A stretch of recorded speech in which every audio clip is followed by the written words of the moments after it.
Magandang araw mga kapengyo, bagong araw, bagong gala na naman kami ng mga katrops ko. Wow! Ngayong araw nga pala ay isang thrill rides park ang aming pupuntahan. Alam nyo ba kung saan yon?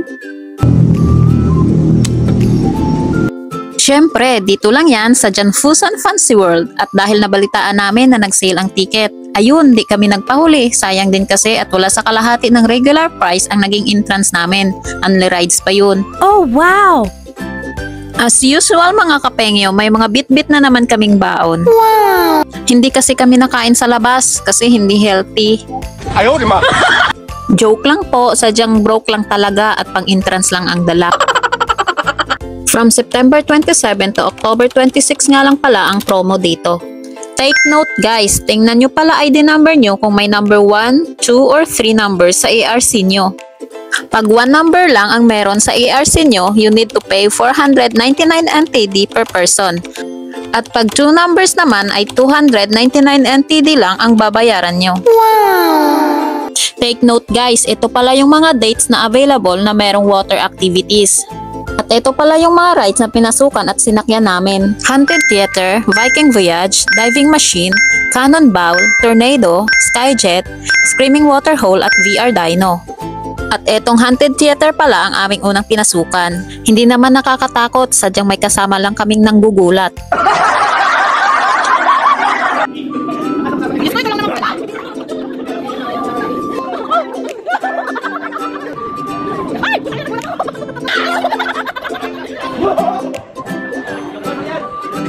Galing tubusan. Hoy, antay kayo. Hoy, Marian!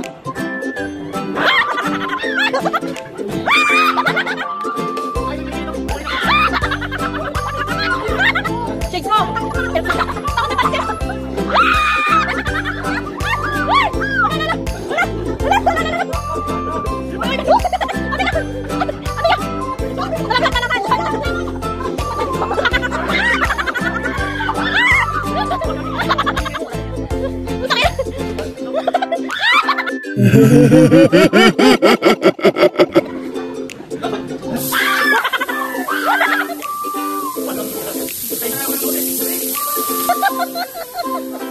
After namin makalabas dyan ay sunod naman namin itong sasakyan, itong G5 na pangmalakasan.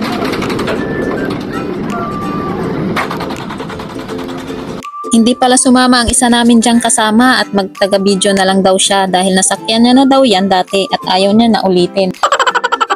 Grabing taas, yung tipong dahan-dahan kang iaakyat tapos bigla-bigla kang ibabagsak. Sa mga nilokot iniwan dyan, try nyong sumakay dito, tsak na makaka-move on kayo after nyong ibagsak dito.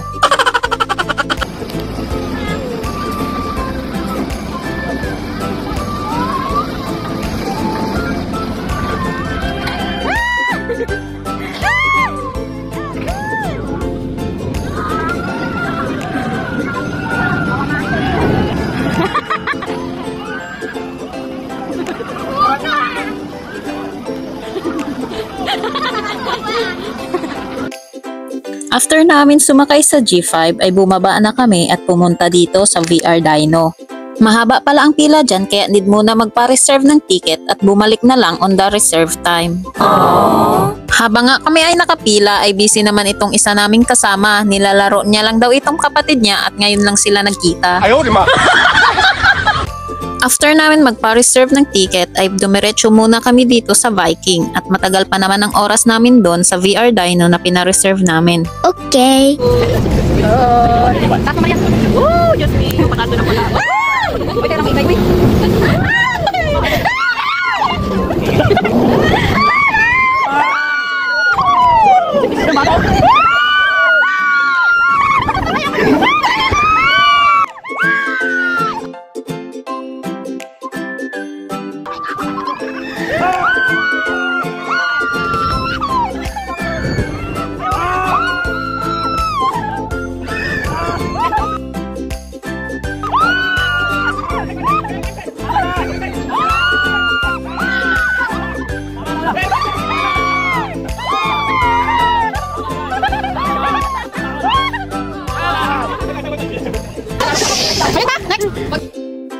namin manginig sa Vikings ay pumunta kami dito kaso hindi na kami tumuloy at napakahaba ng pila.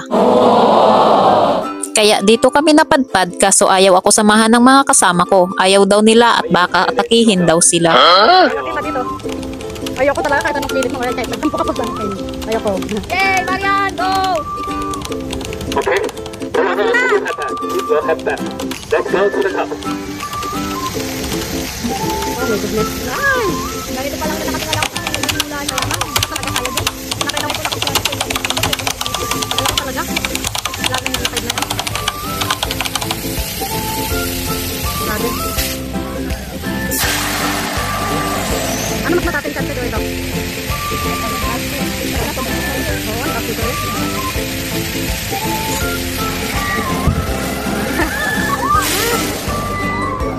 Ang tapang nito yan. Marian, bagay kayo na katabi. Kaya, nonchalant yung katabi niya eh. Marian, yung katabi mo, hindi tumisigaw. Nonchalant. Marian, bagay kayo. Baka naman.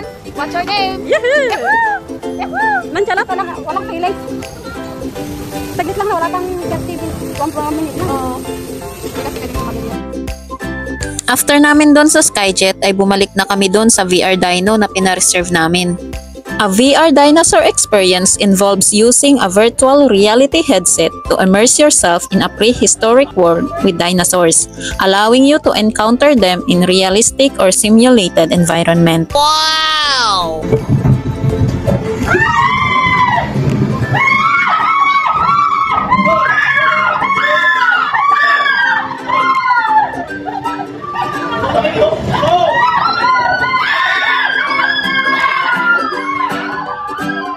Pag pumunta pala kayo dito guys, wag niyong palampasin to. Promise, one of the best. Okay. After namin mawala ng boses sa VR Dino, ay naisipan na namin mag-swimming time. Madaming tao pala dito kaya nahirapan kami maghanap ng pwesto namin. Nakisiksik lang kami sa gilid at nilagay mga gamit namin at nagbihis na kami ng aming panligo. Wow. After namin magbihis ay iniwan na nga ako ng mga kasama ko dito at excited na sila mag-swimming. Maya-maya lang ay sumunod na din ako. First time ko pala ma-experience tong swimming pool na may artificial waves.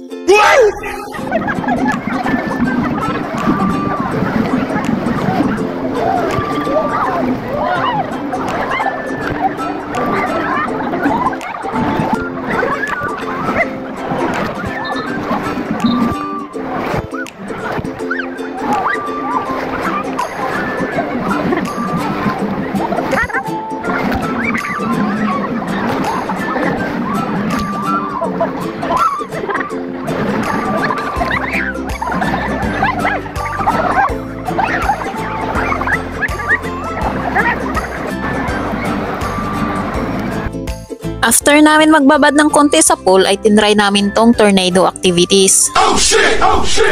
Wala pa kami tuloy video dyan kasi bigla na lang kami tinulak ni Kuya.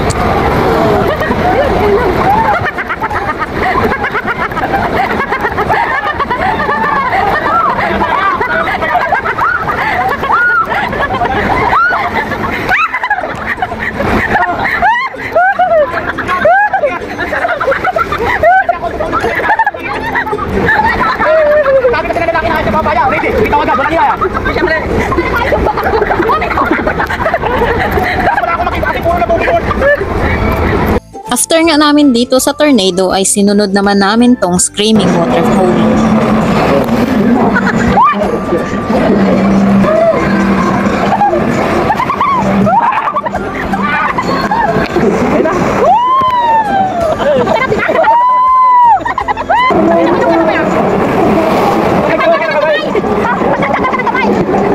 Nakaka-proud naman, baby ko. At eto naman yung isa umatras, natakot daw bigla. Parang na ako, nagsusuka na ako. Parang gano'n. Ay, grabe, pagpiling na ako talaga. Pero di pa rin kami sumuko dahil may isa pa kaming sasakyan, ang Cannonball. Pero sa lahat ng sinakyan namin, ito ang masasabi ko na pinaka-mild lang. Ganyan pala itsura ng Cannonball, mas maliit kumpara doon sa unang rides na sinakyan namin.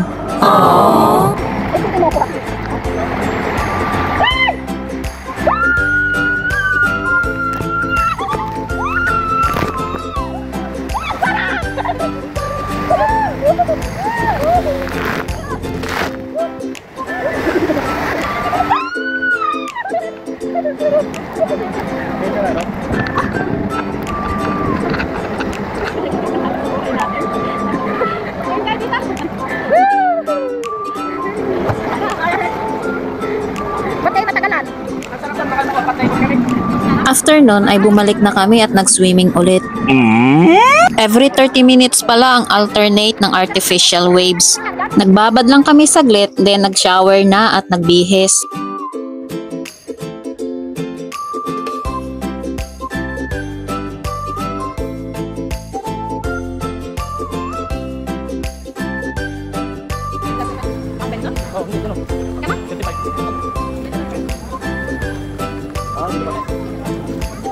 Diyan tayo kanina.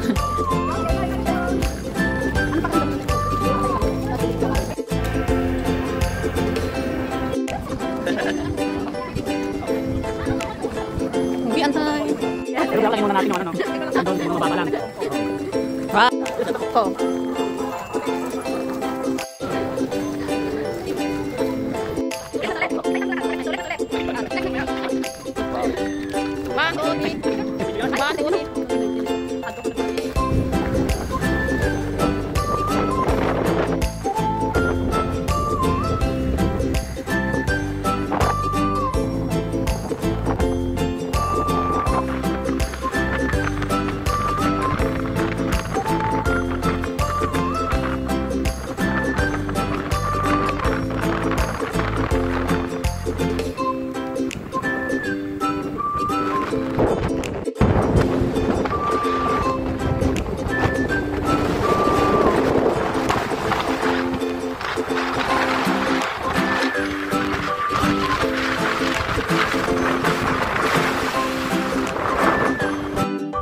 Hanggang dito na lang guys. Bye!